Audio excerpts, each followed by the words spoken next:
Assalamu alaikum. Dear students, I hope that all of you are pretty good physically and mentally.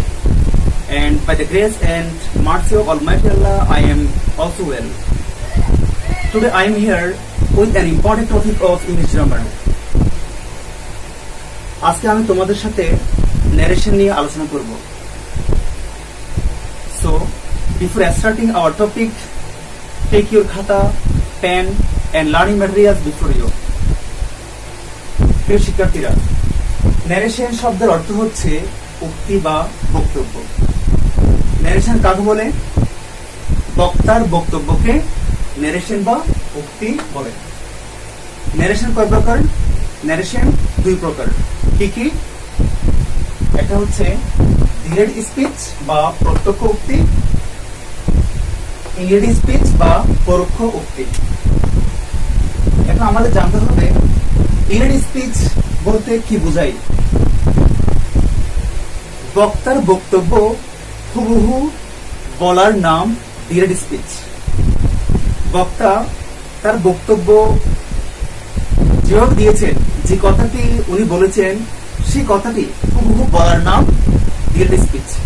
যেমন বঙ্গবন্ধু ৭ই মার্চের ভাষণে উনি বলেছিলেন, রক্ত যখন দিয়েছি রক্ত আরো দেব, এই দেশের মানুষকে মুক্ত করে ছাড়বো ইনশাআল্লাহ।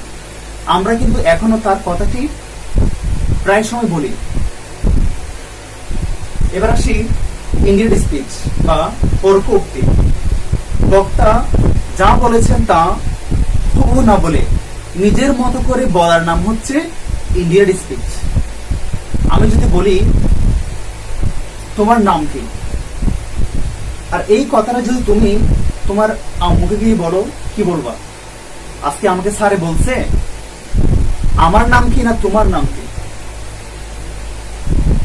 যদি বলে আজকে আমাকে স্যারে বলছে আমার নাম কি, তাহলে এটা হচ্ছে কি ইনডিরেক্ট।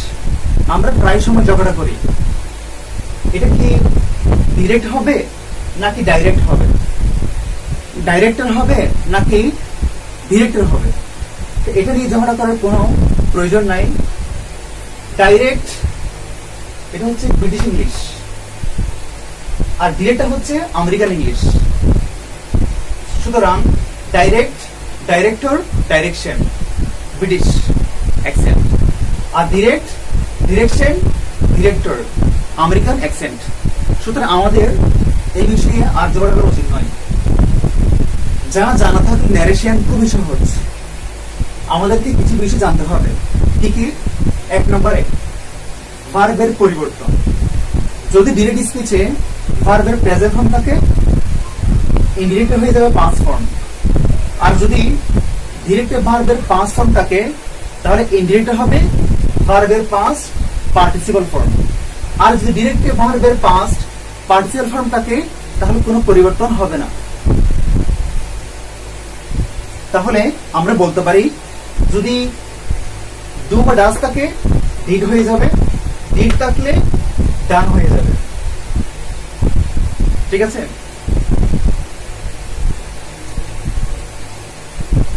দুই নম্বর, সেন্টেন্সের স্ট্রাকচার বা গঠন প্রণালী। একটা সেন্টেন্স কি অ্যাসার্টিভ নাকি ইন্টারোগেটিভ না ইম্পারেটিভ না এক্সক্লেমেটরি নাকি অবজেক্টিভ সেন্টেন্স জানতে হবে। যদি আমরা স্ট্রাকচার জানি, তাহলে ন্যারেশন আমাদের জন্য খুবই ইজি হবে। 3 নম্বর, যদি ডিরেক্টে কিছু শব্দ থাকে, এই শব্দগুলোকে ইনডিরেক্টে পরিবর্তন করতে হবে। 4 নম্বর, ইনডিরেক্ট স্পিচে সবসময় অ্যাসার্টিভ সেন্টেন্সের স্ট্রাকচার অনুযায়ী হবে। সেন্টেন্স 5 প্রকার। যে প্রকারে হোক না কেন, আমরা যখন ইনডিরেক্ট করব, সেটা অবশ্যই আগে সাবজেক্ট হবে, তারপরে অক্সিলারি ভার্ব, তারপরে মেইন ভার্ব, তারপরে এক্সটেনশন। অক্সিলারি ভার্ব না থাকলে সাবজেক্টের পরে মেইন ভার্ব বসবে। ঠিক আছে? প্রিয় শিক্ষার্থীরা, এখন আমরা জানবো ডিরেক্টে একটা ভার্ব কোন ফর্মে থাকলে ইনডিরেক্টে কোন ফর্ম হবে। দেখো, যদি ডিরেক্টে একটা ভার্ব প্রেজেন্ট ফর্ম থাকে, সেটা হয়ে যাবে পাস্ট ফর্ম। আর যদি ডিরেক্টে মেইন ভার্ব বা অক্সিলারি ভার্ব পাঁচ ফর্ম থাকে সেটা হয়ে যাবে হ্যাড প্লাস ভার্বের ভিতরি, অর্থাৎ পাঁচ পারফেক্ট টেন্স।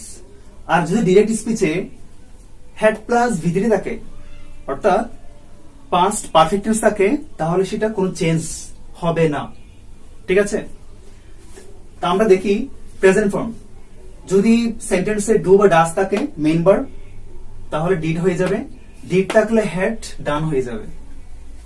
যদি ডু নট বা ডাজ নট থাকে ডিডার হবে, ডিডার থাকলে হ্যাড নট ডান হবে। এম বা ইজ থাকলে ওয়াজ হয়ে যাবে, আর ওয়াজ থাকলে হ্যাড বিন হবে। যদি আর থাকে আয়ার হয়ে যাবে, আয়ার থাকলে হ্যাড বিন হয়ে যাবে। যদি মেইন ভার্ব বা অক্সিলারি ভার্ব হ্যাভ বা হ্যাজ থাকে সেটা হ্যাড হয়ে যাবে, আর যদি হ্যাড থাকে সেটা কি হ্যাড প্লাস হ্যাড হয়ে যাবে। ঠিক আছে, তোমাদের একটি স্ক্রিনশট দেওয়া হলো, এটা ভালো করে দেখে নিও।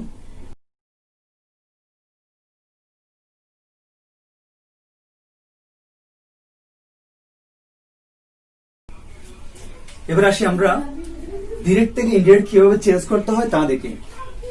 তার আগে বলে রাখি ডিরেক্ট স্পিচে দুইটা পার্ট থাকে, দুটো অংশ থাকে। একটাকে বলা হয় রিপোর্টিং স্পিচ, আর একটাকে বলা হয় রিপোর্টেড স্পিচ। আবরার সেড বা আবরার টোল্ড বা Abrar asked, replied, West, prayed, ordered, commanded, এই জাতীয় ওয়ার্ডগুলোকে বলা হয় রিপোর্টিং ভার্ব। আর ইনভার্টেড কমার ভিতরে যে সেন্টেন্স থাকবে সেই সেন্টেন্সকে বলা হয় রিপোর্টেড স্পিচ। ঠিক আছে, তাহলে এখানে দেওয়া আছে Abrar said I am well, আমি ভালো আছি। যদি সেন্টেন্স অ্যাসার্টিভ সেন্টেন্স হয় তাহলে রিপোর্টিং ওয়ার্ড সাধারণত সেড সেড হয়, আর সেটও থাকলে টোল্ড হয়। ঠিক আছে, 2 নাম্বার চেঞ্জ, দ্যাট বসাতে হবে, কমা এবং ইনভার্টেড কমার পরিবর্তে দ্যাট বসাতে হবে। 3 নাম্বার চেঞ্জ, এখানে বলেছে আই এম ওয়েল টুডে, আমি আজকে ভালো আছি। এখানে আই মানে কে? আবরার, সেজন্য আই এর পরিবর্তে হি হয়ে গেছে। যদি আই দ্বারা কি বোঝাই?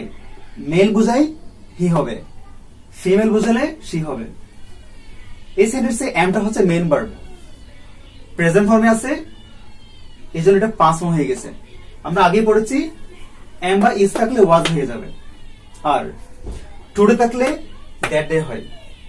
ঠিক আছে, প্রিয় শিক্ষার্থীরা, তোমরা যদি পরীক্ষার মধ্যে ফুল মার্কস পেতে চাও তাহলে এই চার্টে দেওয়া ওয়ার্ডগুলো ভালো করে মুখস্থ রাখতে হবে।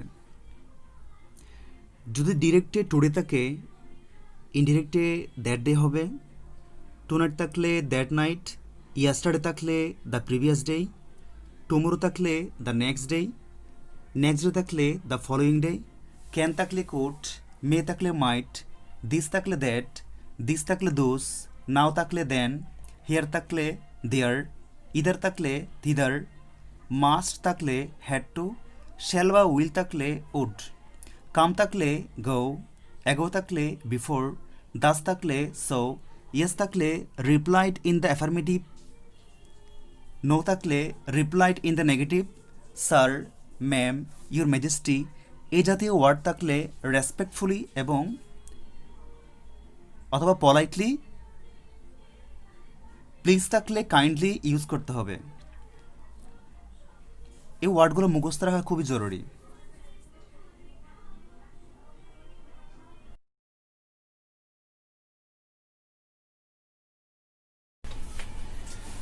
আমরা আরেকটা এক্সাম্পল দেখি। Atifa said to me I love my country. Atifa বলেছে আমাকে, আমি আমার দেশকে ভালোবাসি।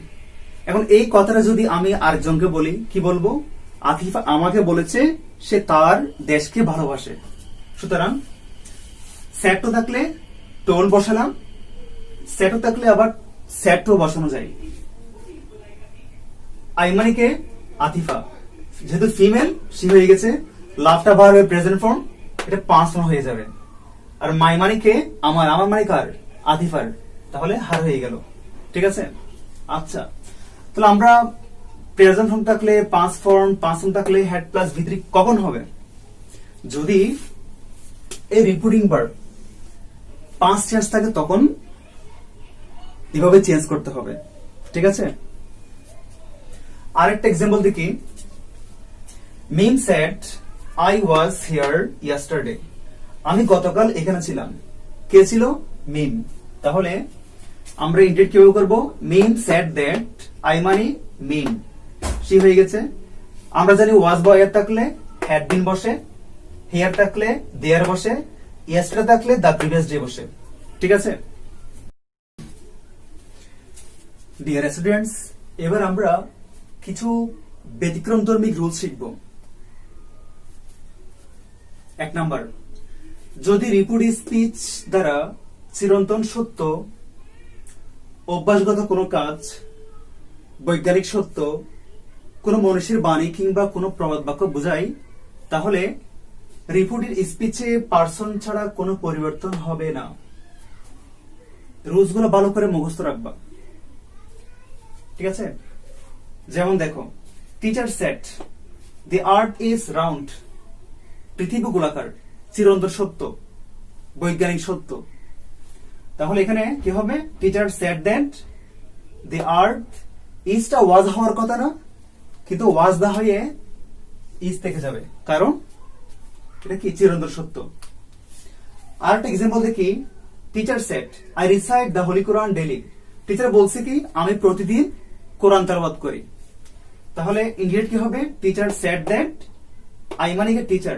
যদি টিচার মেল দ্বারা হয় তাহলে হি হবে, যদি ফিমেল দ্বারা হয় সি হবে। আর থার্ড পারসন সিঙ্গুলার নাম্বার হিসেবে রিসাইটটা রিসাইটস হয়ে যাবে। কিন্তু এখানে রিসাইট থাকলে আমরা জানি ভার্বের প্রেজেন্ট ফর্ম থাকলে পাস্ট ফর্ম হয়। এই রুলসটা এখানে দিলে হবে না, বাকিগুলো সব একই হবে। ঠিক আছে? যেহেতু এটা অভ্যাসগত কাজ, প্রতিদিন বলার কারণে এটা অভ্যাসগত কাজ হয়ে গেছে। যদি কোনো সেন্টেন্সে daily, regularly, everyday, every morning, every night এই জাতীয় ওয়ার্ডটাকে বুঝতে হবে, সেটা অভ্যাসগত কাজ। ঠিক আছে? যদি এই সেন্টেন্সে recite the Holi Quran daily, যদি ডেইলি ওয়ার্ডটা বাদ দেওয়া হয় তাহলে অ্যান্সার কিন্তু কি হবে? রিসাইট না হয়ে রিসাইটস না হয়ে রিসাইট হবে। ঠিক আছে?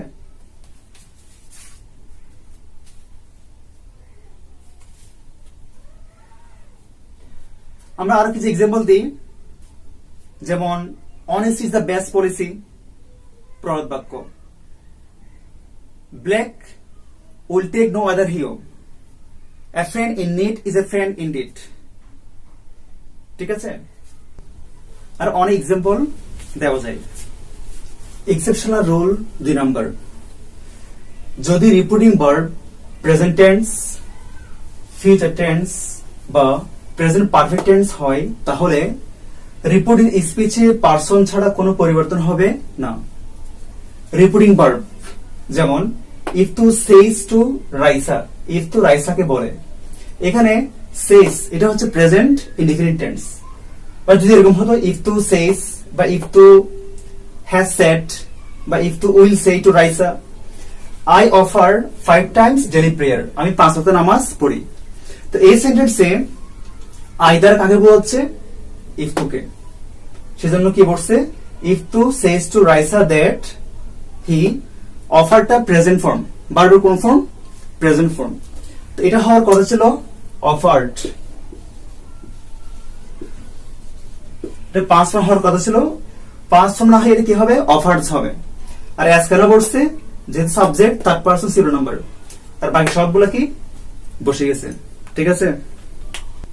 এক্সেপশনাল রুলস 3 এবং 4, ওই দ্বারা মানব জাতি বোঝালে তাহলে রিপিট স্পিচে পার্সন ছাড়া কোনো পরিবর্তন হবে না। যেমন teacher said we are mortal.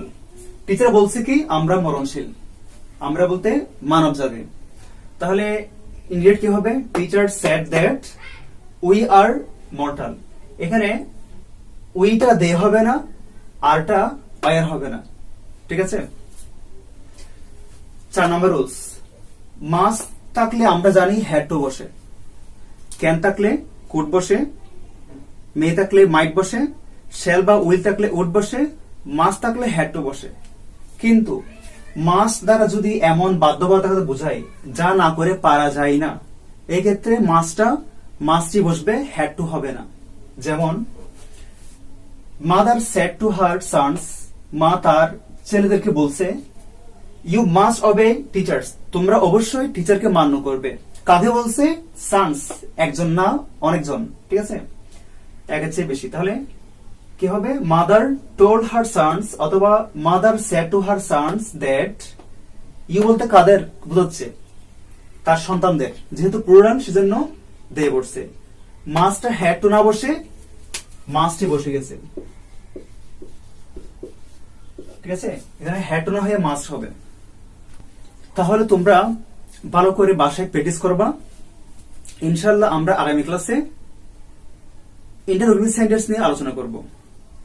সবাই ভালো থেকো, সুস্থ থেকো, আল্লাহ হাফেজ।